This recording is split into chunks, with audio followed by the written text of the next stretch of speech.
क्या दुनिया की शक्ति का जो केंद्र है वो बदल रहा है? एक ऐसा गठबंधन है जो चुपचाप धीरे धीरे वैश्विक मंच पर अपनी पकड़ मजबूत कर रहा है और उसका नाम है ब्रिक्स। तो आज हम इसी की बात करने वाले हैं और ये समझने की कोशिश करेंगे कि ये दुनिया के भविष्य के लिए इतना जरूरी क्यों होता जा रहा है। देखिए, ये सिर्फ एक नक्शा नहीं है, ये बदलती हुई दुनिया की कहानी है। जो देश लाल रंग में दिखाई दे रहे हैं वे सब ब्रिक्स के सदस्य हैं और अब G7 के नीले देशों की तुलना में उनका आकार देखिए। साफ है कि ये कोई मामूली सा इंटरनेशनल क्लब नहीं है, बल्कि एक ऐसा पावर सेंटर बन चुका है जिसे अब नजरअंदाज नहीं किया जा सकता। और यही सवाल आज हमारे इस पूरे विश्लेषण के केंद्र में है।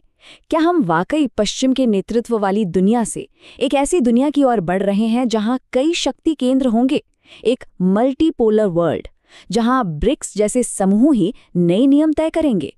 चलिए पता लगाते हैं। तो इस बदलाव को ठीक से समझने के लिए सबसे पहले ये जानना जरूरी है कि आखिर ये ब्रिक्स है क्या, मतलब ये कहां से आया और अचानक इतना शक्तिशाली कैसे बन गया। तो ब्रिक्स का मतलब है ब्राजील, रूस, भारत, चीन और दक्षिण अफ्रीका। लेकिन अब ये सिर्फ इन 5 देशों की कहानी नहीं रही। इसका मकसद सिर्फ आपस में व्यापार करना नहीं, बल्कि वर्ल्ड बैंक और IMF जैसी पश्चिमी संस्थाओं के दबदबे वाले ग्लोबल सिस्टम को चुनौती देना है और विकासशील देशों के लिए एक नया, एक अलग रास्ता बनाना है। इसकी कहानी 2001 में शुरू हुई थी। तब ये सिर्फ एक आर्थिक सिद्धांत था, लेकिन आज ये एक भू राजनीतिक हकीकत बन चुका है। 2010 में जब दक्षिण अफ्रीका जुड़ा तो ये ब्रिक से ब्रिक्स बना और अब 2024 और 2025 में जो इसका विस्तार हुआ है उसने इसे एक असली ग्लोबल ताकत बना दिया है। हाल के इस विस्तार में मिस्र, इथियोपिया, ईरान, UAE और इंडोनेशिया जैसे बड़े देश इसके पक्के सदस्य बने हैं, जिससे इसका असर मिडल ईस्ट और अफ्रीका तक फैल गया है और कई दूसरे देश भी पार्टनर के तौर पर इससे जुड़ रहे हैं। लेकिन हाँ, ये रास्ता हमेशा सीधा नहीं रहा। जैसे सऊदी अरब ने अभी तक अपनी सदस्यता पक्की नहीं की है और अर्जेंटीना ने राजनीतिक बदलावों की वजह से शामिल होने का इरादा बदल दिया। इससे ये भी पता चलता है कि इस गठबंधन के अंदर भी अपनी चुनौतियां हैं। तो सवाल ये है कि अब जब ये समूह इतना बड़ा हो गया है तो ये कर क्या रहा है? इसके लिए हमें रियो डी जनेरियो में हुई इसकी हालिया समिट को देखना होगा, जहां ब्रिक्स ने दुनिया को अपने भविष्य के इरादे साफ साफ दिखाए। समिट की जो ऑफिशियल थीम थी वही अपने आप में सब कुछ कह देती है, ग्लोबल साउथ के बीच सहयोग को मजबूत करना। अगर आसान शब्दों में कहें तो इसका मतलब ये है कि विकासशील देश अब अपनी समस्याओं के हल के लिए पश्चिम की तरफ नहीं देखना चाहते, वे खुद अपने नियम बनाना चाहते हैं। और ये सिर्फ बातें नहीं थी, समिट में कई ठोस कदम भी उठाए गए, जैसे जमीन की क्वालिटी सुधारने से लेकर TB और मलेरिया जैसी बीमारियों से लड़ने तक। और एक बहुत बड़ा कदम था अमेज़न जैसे जंगलों को बचाने के लिए $125 अरब के एक भारी भरकम फंड को सपोर्ट करना। समिट के आखिर में जो रियो घोषणा पत्र जारी हुआ उसमें 2 बहुत बड़ी और साहसिक मांगें थीं। पहली, यूनाइटेड नेशंस सिक्योरिटी काउंसिल में सुधार, जो काफी लंबे समय से भारत और ब्राजील जैसे देशों की मांग रही है। और दूसरी, आतंकवाद पर एक बिल्कुल साफ संदेश, जीरो टॉलरेंस, कोई समझौता नहीं, कोई बहाना नहीं। टेक्नोलॉजी के मोर्चे पर भी एक बड़ा कदम देखने को मिला। AI सॉवरेनिटी नाम से एक नई रणनीति अपनाई गई। इसका मतलब सिर्फ अपनी टेक्नोलॉजी बनाना नहीं है, बल्कि ये पक्का करना है कि सदस्य देशों का डेटा पश्चिमी कंपनियों के कंट्रोल में न रहे और वो गूगल और माइक्रोसॉफ्ट जैसी बड़ी टेक कंपनियों के एकाधिकार को चुनौती दे सकें। देखिए, घोषणाएं करना एक बात है, लेकिन उन्हें हकीकत में कैसे बदला जाएगा, यहीं पर ब्रिक्स की असली ताकत सामने आती है। एक पूरी की पूरी नई आर्थिक प्रणाली का निर्माण। इस पूरी स्ट्रैटेजी की जो नींव है वो है डी-डॉलराइजेशन। इसका मतलब सिर्फ डॉलर का इस्तेमाल बंद करना नहीं है।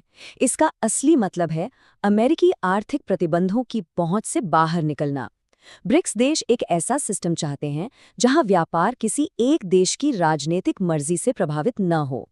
और इस डी-डॉलराइजेशन का सबसे बड़ा हथियार है द यूनिट। इसे एक तरह की ब्रिक्स करेंसी समझ सकते हैं। ये एक नया डिजिटल टोकन है जिसे सदस्य देशों के बीच व्यापार को आसान बनाने के लिए डिजाइन किया गया है, ताकि उन्हें एक दूसरे को पेमेंट करने के लिए डॉलर की जरूरत ही न पड़े।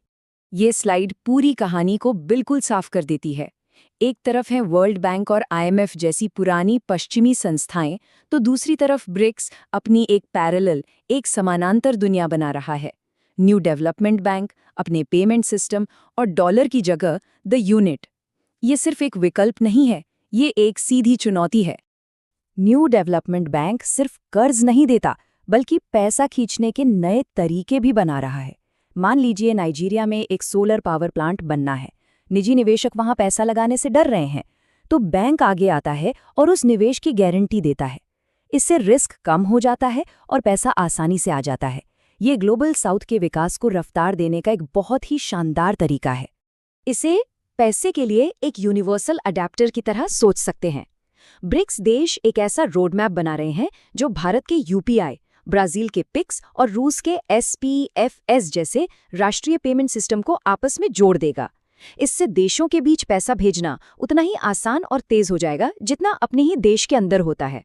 लेकिन ब्रिक्स की कहानी सिर्फ इन सदस्य देशों और नई आर्थिक प्रणालियों तक ही सीमित नहीं है। ये एक बड़े और कहीं ज्यादा जटिल नेटवर्क का सिर्फ एक हिस्सा है। जैसे आइबिसा ग्रुप को लीजिए, जिसमें भारत, ब्राजील और दक्षिण अफ्रीका शामिल हैं। ये ब्रिक्स के अंदर एक डेमोक्रेटिक कोर, एक लोकतांत्रिक केंद्र की तरह है। ये तीनों देश मल्टीकल्चरल डेमोक्रेसीज हैं, जो शासन सुधार और समुद्री सुरक्षा जैसे मुद्दों पर मिलकर काम करते हैं। और फिर आता है बेसिक ग्रुप, ब्राजील, दक्षिण अफ्रीका, भारत और चीन। ये क्लाइमेट चेंज पर बातचीत के लिए बना एक पावर ब्लॉक है। जब भी कोई बड़ी जलवायु वार्ता होती है, तो ये 4 देश मिलकर विकसित देशों पर उनकी ऐतिहासिक जिम्मेदारी के लिए दबाव डालते हैं और विकासशील दुनिया के हक की रक्षा करते हैं। तो सबसे जरूरी बात यह है कि ब्रिक्स को सिर्फ एक अकेले ब्लॉक के तौर पर नहीं देखा जाना चाहिए। ये IBS से और बेसिक जैसे कई गठबंधनों का एक नेटवर्क है, एक पूरा इकोसिस्टम। और इन सभी का एक ही लक्ष्य है, एक मल्टीपोलर वर्ल्ड बनाना। एक ऐसी दुनिया जहां सिर्फ अमेरिका या यूरोप ही शक्ति का केंद्र ना हो, बल्कि पावर कई अलग अलग देशों और समूहों के बीच बटी हो। और यही हमें आखिरी सवाल पर लाता है। जैसे जैसे ब्रिक्स जैसी नई व्यवस्थाएं उभर रही हैं, क्या दुनिया टकराव की ओर बढ़ रही है या हम सहयोग के एक नए दौर में जा रहे हैं? क्या ये एक दूसरे के खिलाफ खड़े ब्लॉक होंगे या वे मिलकर 21वीं सदी की बड़ी चुनौतियों का सामना करेंगे? इसका जवाब ही हमारी दुनिया का भविष्य तय करने वाला है।